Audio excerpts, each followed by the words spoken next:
Hi friends, welcome back to our study house. నేను మీ సంజు సందీప్. ఈ రోజు మనం ఈ వీడియోలో అన్ని న్యూస్ పేపర్లు వచ్చినటువంటి ఇంపార్టెంట్ ఎడ్యుకేషన్ అప్డేట్స్ మరియు కొన్ని ముఖ్యమైన కరెంట్ అఫైర్స్ అయితే ఉన్నాయి.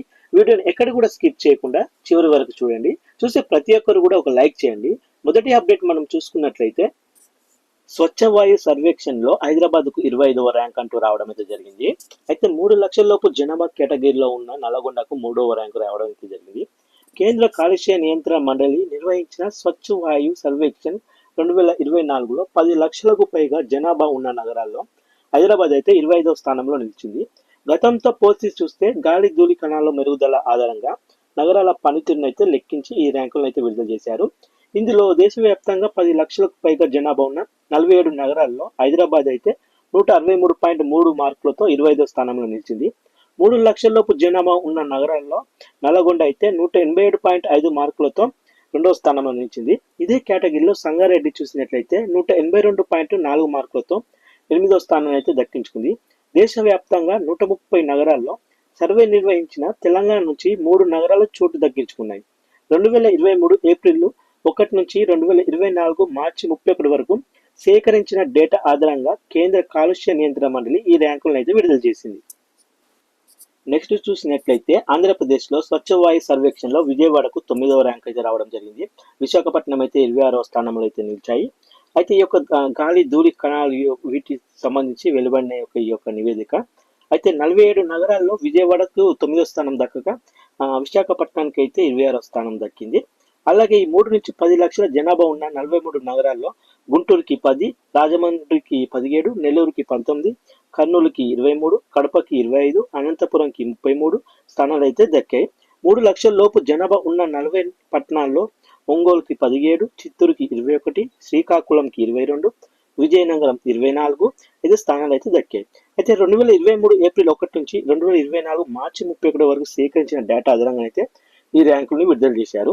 అయితే దేశవ్యాప్తంగా మనం చూసినట్లయితే 10 లక్షలకు పైగా ఉన్న జనాభా నగరాలు అయితే సూరత్ గుజరాత్, జబల్పూర్ మధ్యప్రదేశ్, ఆగ్రా ఉత్తరప్రదేశ్ అయితే తొలి 3 స్థానాన్ని అయితే దక్కించుకోగా 3 లక్షల నుండి 10 లక్షల జనాభా ఉన్న నగరాల్లో ఫిరోజాబాద్ ఉత్తరప్రదేశ్, అమరావతి మహారాష్ట్ర, ఝాన్సీ ఉత్తరప్రదేశ్, 3 లక్షల లోపు జనాభా ఉన్న నగరాల్లో రాయబరేలీ ఉత్తరప్రదేశ్, నల్గొండ తెలంగాణ, నాల్గఢ్ హిమాచల్ ప్రదేశ్ తొలి 3 ర్యాంకులు అయితే దక్కించుకున్నాయి.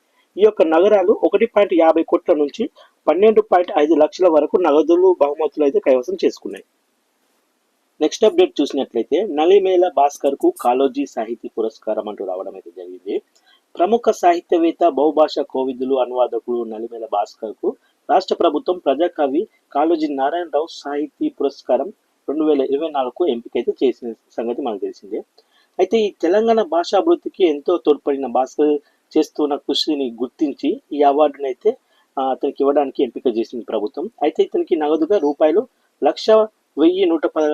నగదును మరియు పురస్కారం ప్రదానం చేయనుంది మన తెలంగాణ యొక్క ప్రభుత్వం.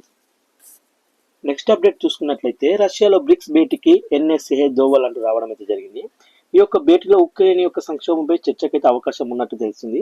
జాతీయ భద్రతా సలహాదారుడు ఎన్ఎస్ఏ అజిత్ దోవల్ వచ్చే వారం అయితే రష్యాకు వెళ్తున్నారు ఈ యొక్క బ్రిక్స్ యొక్క భేటీకి సమావేశానికి. ఈ యొక్క బ్రిక్స్ అనేది భేటీ ఈ నెల 10 నుంచి 12 తేదీల మధ్య బ్రిక్స్ దేశాలు అయితే జరగనున్నాయి. ఇందులో ఆయన పాల్గొంటున్నారు అజిత్ దోవల్. అయితే ప్రధాని మోడీ అయితే ఇటీవల రష్యా ఉక్రెయిన్ల మధ్య ఉన్న సంక్షోభాన్ని కోసం పరిష్కారం కోసం అయితే ఆయన కనుగొనే సత్తా భారత్కే ఉందన్న విషయం ప్రపంచం నేతలు అయితే వ్యక్తం చేస్తున్న సంగతి తెలిసిందే. ఈ వేళల్లో దోవల్ పర్యటన ప్రాధాన్యం సంతరించుకుంది. ఎందుకంటే ఇతను కూడా ఏం చేయబోతున్నానని ఒక ఆసక్తితో చూస్తున్నాను అనమాట. బ్రిక్స్ లోని బ్రెజిల్, రష్యా, చైనా, దక్షిణాఫ్రికా దేశాలు ఎన్ఎస్ఎల్తో మాస్కోలో అయితే సమావేశం కానున్నారు. అదే సమయంలో రష్యా జాతీయ భద్రతా సలహాదారుతో ప్రత్యేకంగా సమావేశమై ఉక్రెయిన్ సంక్షోభానికి శాంతియుత పరిష్కారంపై అయితే చర్యలు అయితే జరుపుతారని అధికారులు అయితే వెల్లడించారు. నెక్స్ట్ అప్డేట్ చూసినట్లయితే వచ్చే 5 ఏళ్లలో రాష్ట్రంలో స్టార్టప్ వెలుగులు అంటూ రావడం అయితే జరిగింది. తెలంగాణ స్టార్టప్ రంగం 5 ఏళ్లలో భారీగా అయితే విస్తరించే అవకాశాలు ఉన్నాయని కేపీఎంజీ సంస్థ అయితే పేర్కొంది. డిజిటల్ టెక్నాలజీతో కొత్త ఉద్యోగాలు రానున్నట్లు తెలిపింది. దేశవ్యాప్తంగా స్టార్టప్ హబ్లు తెలంగాణలో 3వ స్థానంలో ఉందని, గడిచిన 9 ఏళ్లలో స్టార్టప్లు $2.6 బిలియన్ల పెట్టుబడులు సాధించాయని అయితే వెల్లడించింది. నెక్స్ట్ అప్డేట్ చూసుకున్నట్లయితే ప్రపంచంలోనే అతిపెద్ద ఐఫోన్ అంటూ రావడం అయితే జరిగింది. ఈ యొక్క ప్రపంచంలోనే అతిపెద్ద ఐఫోన్ తయారు చేసిన అరుణ్కి అయితే గిన్నిస్ గుర్తింపు అయితే కూడా లభించింది. యాపిల్ సంస్థ ఐఫోన్లకు ప్రపంచవ్యాప్తంగా ఉన్న డిమాండ్ మనకు తెలిసిందే. ప్రస్తుతం top end iPhone 15 pro max 6.7 అంగుళాల స్క్రీన్తో మార్కెట్లో అందుబాటులో అయితే ఉంది. బ్రిటన్లో భారత సంతతికి చెందిన టెక్ కంటెంట్ క్రియేటర్ అరుణ్ మైని ఏకంగా 6.74 అడుగుల పొడవైన ఐఫోన్ 15 ప్రో మ్యాక్స్ ప్రతిరూపాన్ని అయితే రూపొందించాడు. ప్రపంచంలోనే అతిపెద్ద ఐఫోన్ ప్రతిరూపంగా ఇది గిన్నిస్ రికార్డుకి అయితే ఎక్కింది. నెక్స్ట్ అప్డేట్ చూసినట్లయితే వియత్నాంలో యాగి తుఫాన్ బీభత్సం అంటూ రావడం జరిగింది. ఈ యొక్క యాగి తుఫాన్ అనేది చాలా భయంకరంగా అయితే చైనా హాంకాంగ్లో బీభత్సం అయితే సృష్టించింది. ఈ యాగి తుఫాను వియత్నాంలో కూడా తీరాన్ని అయితే దాటింది. ఈ తుఫాన్ దాటికి 14 మంది అయితే మృత్యువాత పడగా మరో 176 మంది గాయపడినట్లు ప్రభుత్వం మీడియా అయితే పేర్కొంది. ఈ తుఫాన్ తీవ్రత తగ్గున్నప్పటికీ భారీ వర్షాలు కురుస్తాయని అధికారులు తెలిపారు. గత దశాబ్దంలో ఈ ప్రాంతం తాకిన అత్యంత శక్తివంతమైన టైఫూన్లో ఒకటిగా దీన్ని అయితే అభివర్ణించారు. నెక్స్ట్ చూసినట్లయితే అస్సాంలో ఆధార్ జారీకి కొత్త నిబంధనలు రావడం అయితే జరిగింది. ఈ యొక్క ఆధార్ నిబంధన అక్టోబర్ 1వ తేదీ నుంచి అయితే అమలులోకి రానుంది. ఈ ఆధార్ కార్డుల జారీ విషయంలో అస్సాం ప్రభుత్వం కీలక నిర్ణయం అయితే తీసుకున్నట్టు తెలిసింది. ఇకపై ఆధార్ కార్డు జారీ కావాలంటే జాతీయ పౌర నమోదు దరఖాస్తు సంఖ్యను సమర్పించాల్సి ఉంటుందని తెలిపారు ప్రభుత్వం. అక్టోబర్ 1 నుంచి అయితే ఈ కొత్త విధానం అమలులోకి రానుంది అని అక్కడి యొక్క ముఖ్యమంత్రి హిమంత్ బిశ్వ శర్మ అయితే వెల్లడించారు. దీనికి సంబంధించిన పూర్తి మార్గదర్శనం కూడా త్వరలోనే విడుదల చేస్తామని కూడా విలేకరుల ముందు అయితే తెలిపాడు. అయితే దీనికి కారణం రాష్ట్రంలోకి అక్రమ వలసలను అరికట్టడంలో భాగంగా ఆధార్ కార్డుల జారీ విషయంలో ఇకపై కఠినంగా వ్యవహరించాలని అయితే అక్కడి ప్రభుత్వం నిర్ణయించుకున్నట్టు తెలుస్తుంది. రాష్ట్ర జనాభా కంటే అక్కడ ఆధార్ కార్డు దరఖాస్తుల సంఖ్య ఎక్కువగా ఉందంట. అంటే ఉన్న జనాభా కంటే ఆధార్ కార్డులో ఎక్కువ ఉన్నాయి. అంటే అక్రమంగా చొరబడి ఉన్న వాళ్ళే ఎక్కువగా ఉన్నారు. అయితే అటువంటి అనుమానితుల వ్యక్తులు ఉంటారుగా, అందుకే గుర్తించడానికి అని చెప్పి ఆ ఆధార్ కార్డులు అయితే పౌరాలను నమోదు చేయడానికి అయితే సిద్ధం చేస్తుంది ప్రభుత్వం. అందుకు రసీదు సంఖ్యను కూడా సమర్పించాలని చెప్పి ప్రభుత్వం చెప్పింది. నెక్స్ట్ చూసినట్లయితే ఓసీఏ అధ్యక్షుడిగా రణధీర్ అంటూ రావడం జరిగింది. ఆసియా ఒలింపిక్ కౌన్సిల్ అధ్యక్షుడిగా రణధీర్ సింగ్ అయితే ఎంపికయ్యాడు. ఆదివారం జరిగిన 44వ ఓసీఏ జనరల్ అసెంబ్లీలో 77 ఏళ్ల రణధీర్ను అధ్యక్షుడిగా అయితే ఏకగ్రీవంగా ఎన్నుకున్నారు. భారత ఒలింపిక్ సంఘం ఓసీఏలో వివిధ పదవులు చేపట్టిన రణధీర్ను కేంద్ర క్రీడల మంత్రి మన్సుఖ్ మాండవియా ఆసియాలోని 45 దేశాలకు సంబంధించిన క్రీడాధినేతల సమక్షంలో అధ్యక్షుడిగా అయితే ప్రకటించారు.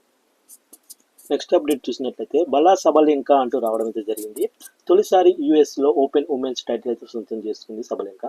Belarus star player Aryna Sabalenka US Open women's టైటిల్ని సొంతం చేసుకుంది. శనివారం అర్ధరాత్రి జరిగిన సింగిల్స్ ఫైనల్లో 2వ సీడ్ సబలెంకా 7-5, 7-5తో ఆరో సీడ్ జెసికా పెగులా అంటే అమెరికాపై గెలిచింది. సబలెంకా కెరీర్లో ఇది 3వ గ్రాండ్ స్లామ్ టైటిల్ కావడం ఇది విశేషం. గత ఏడాది ఇదే టోర్నీలో ఫైనల్లో అంతకుముందు 2 సార్లు సెమీస్లో అయితే ఇంటిముఖం పట్టిన సబలెంకా ఈసారి ట్రోఫీతో కెరియర్ని అయితే చిరస్మరణీయం చేసుకుంది.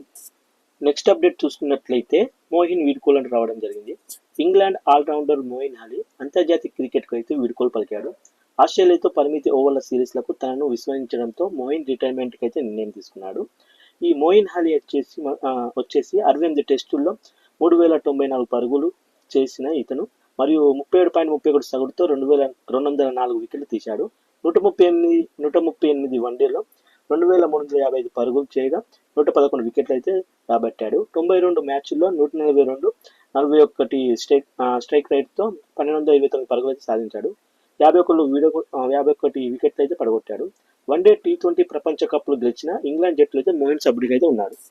నెక్స్ట్ చూసినట్లయితే పథకాల పట్టిక. ఒకసారి అన్ని దేశాలకు సంబంధించిన స్వర్ణాలు, రజతం, కాంస్యాల యొక్క మొత్తం ఈ యొక్క పట్టికలో చూసే ప్రయత్నం చేద్దాం. మొదటగా చైనా వచ్చేసి స్వర్ణాలు 94 గెలుచుకోగా రజతాలు 76 గెలుచుకుంది, కాంస్యాలు 50 గెలుచుకుంది, మొత్తం వచ్చేసి 220 గెలుచుకుంది చైనా. నెక్స్ట్ వచ్చేసి బ్రిటన్ 49 స్వర్ణాలు గెలుచుకోక 44 రజతాలు గెలుచుకుంది, 31 కాంస్యాలు గెలుచుకుంది, మొత్తం చూసినట్లయితే 124 గెలుచుకుంది. మూడవది వచ్చేసి అమెరికా 36 స్వర్ణాలు గెలుచుకోగా 42 రజతాలు గెలుచుకుంది, 27 కాంస్యాలు గెలుచుకుంది, మొత్తం చూసినట్లయితే 105 పథకాలు అయితే గెలుచుకుంది.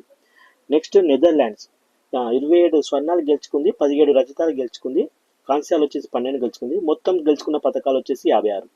నెక్స్ట్ బ్రెజిల్ 25 స్వర్ణాలు గెలుచుకుంది, 26 రజతాలు గెలుచుకుంది, 38 కాంస్యాలు గెలుచుకుంది, మొత్తం వచ్చేసి 89 పథకాలు అయితే గెలుచుకుంది. నెక్స్ట్ వచ్చేసి ఇటలీ 24 స్వర్ణాలు గెలుచుకుంది, 15 రజతాలు గెలుచుకుంది, 32 కాంస్యాలు గెలుచుకుంది, మొత్తం వచ్చేసి 71 పథకాలు గెలుచుకుంది. నెక్స్ట్ వచ్చేసి భారత్ 7 స్వర్ణాలు గెలుచుకుంది, 9 రజతాలు గెలుచుకుంది, 13 కాంస్యాలు గెలుచుకుంది, మొత్తం గెలుచుకున్న పథకాలు వచ్చేసి 29. చూశారు కదా ఫ్రెండ్స్, ఈ రోజు వచ్చిన అన్ని న్యూస్ పేపర్లోని ఎడ్యుకేషన్ అప్డేట్స్ మరియు ఇంపార్టెంట్ కరెంట్ అఫైర్స్ అయితే. వీడియో నచ్చితే మాత్రం అలా ప్లీజ్ అలా చూసి వెళ్ళిపోకుండా ఒక లైక్ చేయండి, షేర్ చేయండి, సబ్స్క్రైబ్ చేసుకోవడం మాత్రం మర్చిపోకండి ఫ్రెండ్స్. Thank you. జై హింద్.